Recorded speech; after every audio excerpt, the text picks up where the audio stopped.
Well, hello, it's Ermid up, and I'm back with One Piece episode 745 review. So, yeah, let's get started. So, actually, you might hear me last episode, but I was really looking forward to this episode. I don't know why I loved it in the manga, and for some reason I really like it. I don't know what it was about it, but I really loved this episode today. So, we start off with the people who are working with Doflamingo wanting to go after Luffy, because he spoiled their plans, basically, and they couldn't get the devil fruits anymore, stuff like that. And the cups of sake. So if you don't know what this is, Bartholomew just says father and son vow, or something like that he does. If any of you are wondering what that actually is, it's basically Luffy will be the father, which will be the head, and under him are the sons, and they'll be the subordinates, so they all listen to Luffy. That's basically what it meant. So Luffy's the captain, and all them be under him then. But Luffy, this is Luffy we talk about. He does not want to be the big fleet. He doesn't really have be the captain of the big fleet. It's not his nature, to be honest. You know, to be not like Whitebeard. Like, if you think about it, Whitebeard's got this massive fleet with him. Luffy's not like that. He's more like Shanks, and he's only got like one ship at most. Actually, I don't know, because Shanks might have. I better not say that, because I don't know if Shanks actually has a fleet with him. I'm not too sure. We haven't actually seen enough of him. But yeah, if you get what I mean, like, Luffy's not that type of person who wants this massive fleet behind him. Zoro then just says he just really wants to drink the sake. It's just like, ooh, some nice stuff, I'll have a taste of this. And they wanted to force Luffy to drink the sake. Oh my god. They were going to force him because he didn't want to do it. So they're like, oh, let's force him to drink it. It'll make him the captain. But then Luffy does say something really important. He wants to be the pirate king, not somebody important. You know, everyone was confused about this, but you know, everyone at Luffy's crew knew what he meant. They all knew that Luffy's dream is to become a pirate king, to be free on the seas, and not have nobody controlling him. Doesn't be anybody important, he doesn't care if nobody looks up to him, nothing like that. All he wants to do is be free. And that's basically what Pirate King means to Luffy. But everyone else was confused as they didn't have a clue what they were on about. Until Luffy kind of explained it to them. Not in such words, but it's like, it's basically the time when Luffy was talking to Riley on Archipelago, I think it was called. That island where he met Riley the first time. Riley asked him, oh, so you think you can conquer the sea? And Luffy was like, well, no, I don't want to conquer anything. I just want to be the Pirate King so I can be free. And it's just still his resolve right now. He doesn't want to conquer anything. He just wants to be free on the sea and travel where he wants to and go on adventures. That is the nature of Luffy, which I'm really happy about. He doesn't change during that time period. He still just wants to be free on the sea. But he does recognise them. He does recognise all them people around him are strong and people he can count on.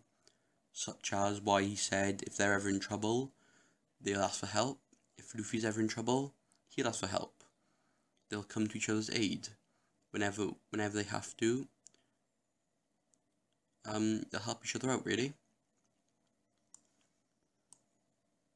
People who work for the Doflamingo then finally started attacking, and well, it started at night demolishing the fleet. Everyone was all the pirates were telling the like people who are on the shore and stuff like that to run away because they get hit. But Fujitora comes in for the win.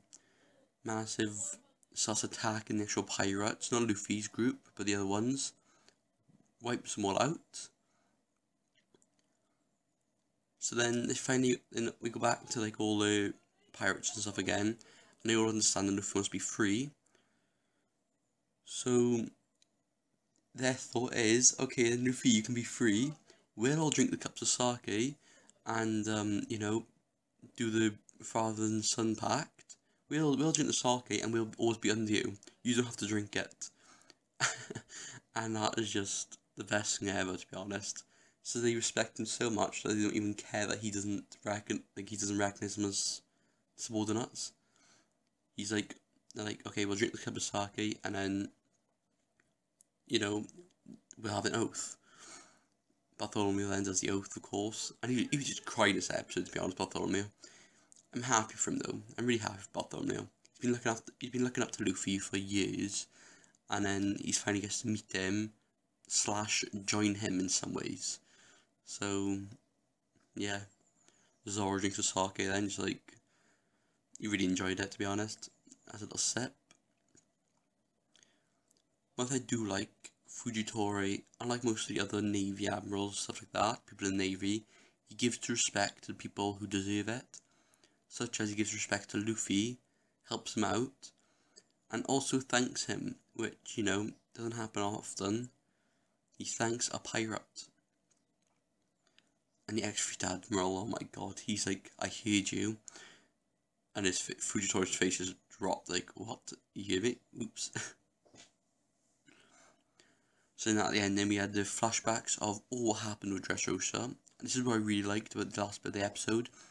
It was all flashbacks, but they put the starting theme song in there, which really fitted. I really enjoyed it. They had the theme song in the background, and all the flashbacks of what happened during Dressrosa, such as, you know, getting there on the island, meeting Fujitori in the gambling hall, Luffy deciding to get the Ace's fruit, and all of that. Really nice. I like the music in the background and the flashbacks. Really enjoyed looking back, seeing all the events that went by. Really. And the last thing I've got to talk about, the foreshadowing. Oh my god! At the end of the episode,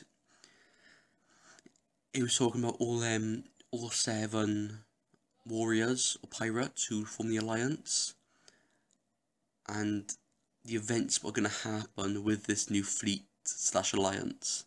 Oh my god, the foreshadowing was real. At the end, they were like, nobody could have known at this time, kind of thing, what was going to happen in future. Something really big is not about to happen, but something big is going to happen in the future with them 7 plus Luffy, which I can't bloody wait for. Oh my god, get excited with that. So, to be honest guys, I love this episode to pieces. Even though there wasn't much action in it, I'm going to give this a 9.5. Like I say, I'll give nothing a 10, never, because nothing is perfect. But 9.5 is the best I'll give, probably, and this episode is one of them. I absolutely loved it. The songs at the end, the song at the end with all the flashbacks, I loved that. One of my favourite parts of the animes, where they just like, you know, form the alliance and all that. Altogether, I really enjoyed this episode. Loved watching it. Watch it again right now while recording this. So yeah, that's about it for this episode, guys. I'd like to say thanks for watching. Until next time, I'll see you. Bye. Sit back, relax, enjoy some of me.